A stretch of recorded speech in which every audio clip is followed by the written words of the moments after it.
Hi all, I'm T. Shaktishri, Assistant Professor of Information Technology, Hindustan College of Engineering and Technology. Welcome you all for a video lecture on data structures and algorithm design. In this session, we are going to learn about one of the famous algorithm design technique called greedy technique in detail. Let's get into the formal definition of greedy technique. The greedy approach suggests constructing a solution through a sequence of steps, each expanding a partially constructed solution obtained so far until the complete solution to the problem is reached. That is, it works in steps such that in each step it will try to find the local optimum with the goal that the local optimum solution will provide a global optimal solution. A simple example of greedy technique is coin changing problem. For example, if we have been given with a denomination of 2, 5, 10, 20 and 100 and we are supposed to make a change of 200 with the minimum number of coins, the denominations has to be arranged in descending order. And we will be picking the coin which is used to give a solution. For this example, we can make a change of 200 with the two minimum coins which is 100 and 100. Let us take for another example, the denominations are 1, 3 and 4. To make a change of 6, the coins that can be used are 4, 1 and 1. That is, we are making use of 3 coins here to make a change of 6. But this is not the optimal solution. The optimal solution for the given denomination is 3, 3. Sometimes the greedy technique will not provide an optimal solution. As discussed, the greedy technique works in step to provide a complete solution. In each step, the choice must be feasible, locally optimal, and irrevocable. Feasible, it means that it has to satisfy the problem constraint. Locally optimal, which means the best local choice among all the feasible choices available on that step has to be picked. And irrevocable, it means that once made, it cannot be changed on subsequent steps of the algorithm. The local optimal solution selected must satisfy all the three things. Let's see about minimum spanning tree, which is a classical example of a greedy technique. Given endpoints, connecting them in the cheapest possible way so that there will be a path between every pair of points is a minimum spanning tree. Applications of minimum spanning tree can be all kinds of networks including communication, computer, transportation and electrical by providing the cheapest way to achieve connectivity. The algorithms that are being used to construct a minimum spanning tree are Prim's algorithm and Kruskal's algorithm. For example, if you are in need to lay a cable from a central office to the houses located nearby, and if you are going to connect all the houses separately through the cables, then it will be very expensive.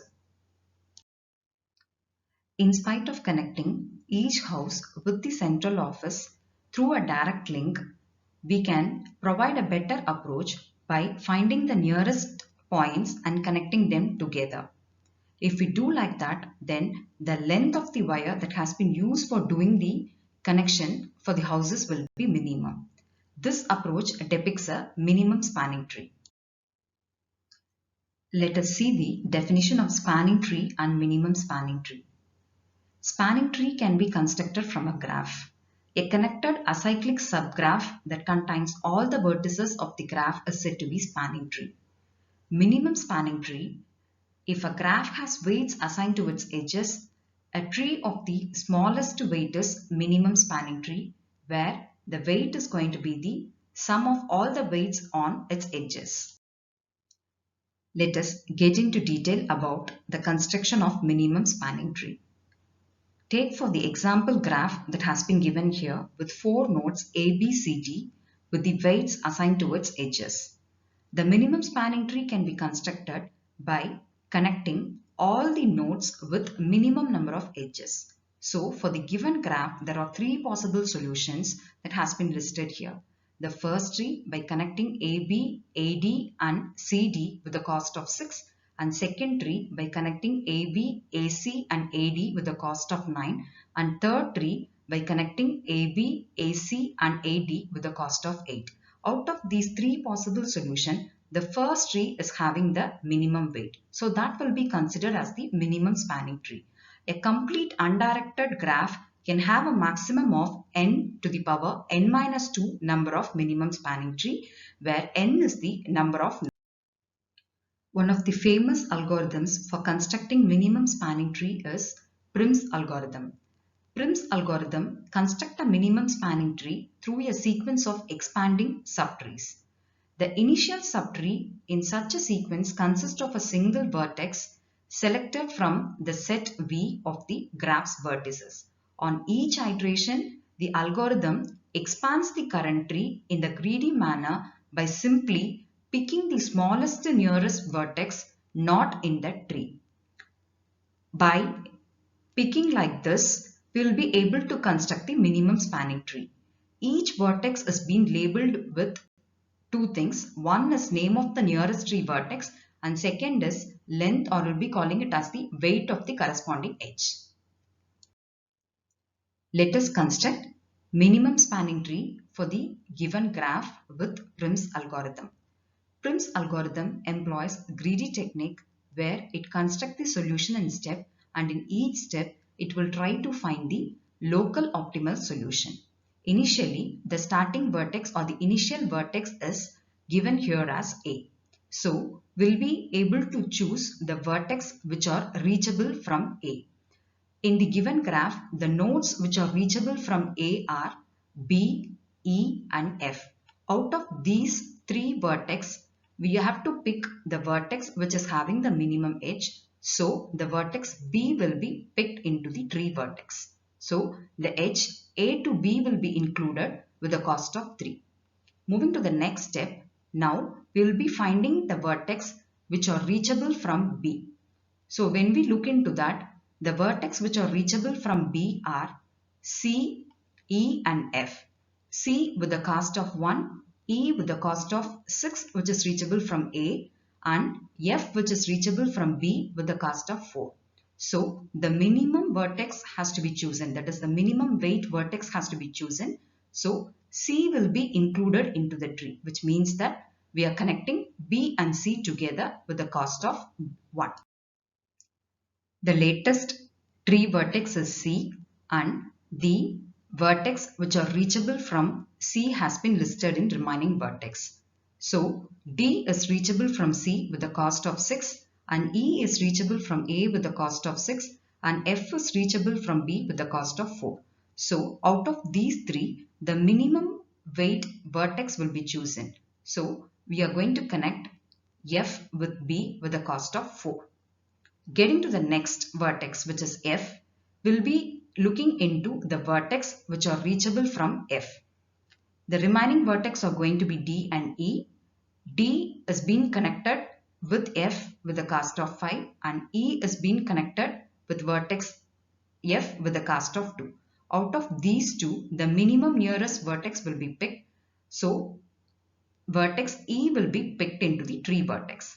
From E, the other vertex which are reachable from the non-tree vertices will be listed here. The only vertex which has been left over is D, which is reachable from F with the cost of 5, and as this is the only vertex which is available, that will be included into the tree vertex. As we don't have any further vertex to proceed, we can stop the algorithm here. By stopping this algorithm here, we will be able to have the minimum spanning tree that has been constructed for the given graph. What is the cost of the minimum spanning tree that has been constructed for the given graph? We can easily find the cost of the minimum spanning tree by summing up the weight on all its edges. So for the example graph that has been listed here, we have connected the edges A to B with the cost of 3, B to C with the cost of 1, B to F with the cost of 4, and E to F with the cost of 2, and F to D with the cost of 5. So the total cost of the minimum spanning tree that has been constructed here is 15. Prim's algorithm for constructing a minimum spanning tree is being described here. Input is going to be a weighted connected graph G with a set of vertex and edges. and output is the set of edges composing a minimum spanning tree of the given graph G. Initially, the tree vertex and the set of edges is going to be null. In each step, we'll be finding the minimum weight edge among all the edges from a non-tree vertex, and that particular edge will be added to the tree vertex. This step will be repeated until we don't have any further vertex to proceed. For example, if we have 4 vertex, then automatically we'll be proceeding this step for 3 times. Finally, it will return the set of edges composing a minimum spanning tree. I hope this session gives you a basic understanding of construction of minimum spanning tree with the help of Prim's algorithm using greedy approach. Thank you.